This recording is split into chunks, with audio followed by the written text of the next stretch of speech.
Vanessa Francis is in New York this morning. What's this all about, Vanessa? Good morning, Susanna. Well, they're calling it an extreme reality show, and it's no wonder really, because while these people aren't living on an island or eating insects, they're not just committing to a few days or weeks of their lives, they're potentially committing to forever.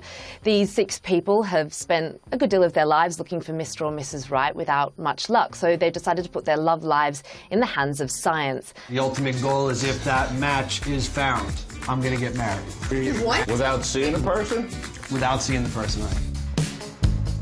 So from 1,000 miles across the Sierra Nevada to a few soggy yards down a London red carpet, these women can probably handle anything. Very grueling, very outdoors, 12 and 13 hours a day, and it was all me every day. Vanessa Francis is in Sydney for us this morning. Are they celebrating? They are celebrating. There's a lot of us down here who are very excited. There is a slight amount of confusion, as you've already said, as to how Australia has suddenly become part of Europe. But come the 23rd of May, I don't think that's going to matter at all. In fact, they're putting an idea as to who might represent Australia. They're suggesting Kylie might be the way forward for us. We are going to put our best foot forward. We'll see. Who gets to do it this year will be an Australian, and it will be for the Australians. As well as the images, this exhibition is very much about personal stories and the legacy of war. In fact, Bryan Adams' own father and grandfather both served in the British Army. I wanted the pictures to really reflect the real, true rawness of what had happened. But it's the business owners and the people who are selling that food and drink and tourist company operators around here that are really going to be hardest hit. Some people that we've spoken to have reported that they can suffer up to a 3/4 drop in takings when the weather is just as it is today. Good evening, Lucy. Yes, you can see a small memorial has been set up just behind me for this man in his 50s who was stabbed just before midnight last night. Police and paramedics were called to the scene and he was actually treated out here on the street, but within an hour he was pronounced dead. That works out as 2/3 of the overall cost of dementia care being absorbed by these families.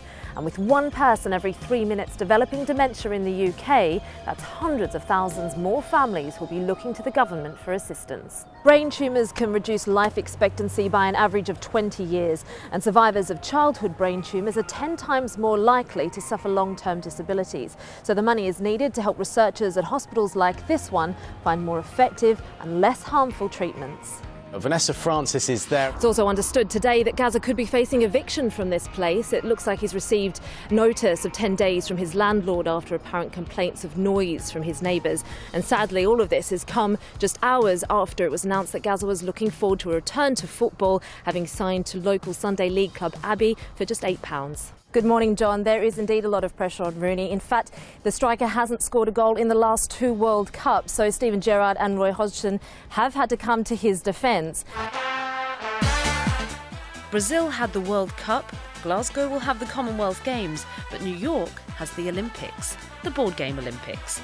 By Friday night, this unassuming community centre will become a stadium as 24 teams go into battle. And here in Brooklyn, the training ground, where one of the competition's most elite athletes is practicing his skills at a local trivia night. So in the true spirit of Christmas, there's a cross-section between the old and the new. But what lies in the #1 spot? Well, no surprises really. It's the one that everyone likes to sing after a Christmas tipple. And the bells are ringing out for Christmas Day. The boys of the NYPD choir were singing Go Away Babe, and the bells are ringing out for Christmas Day.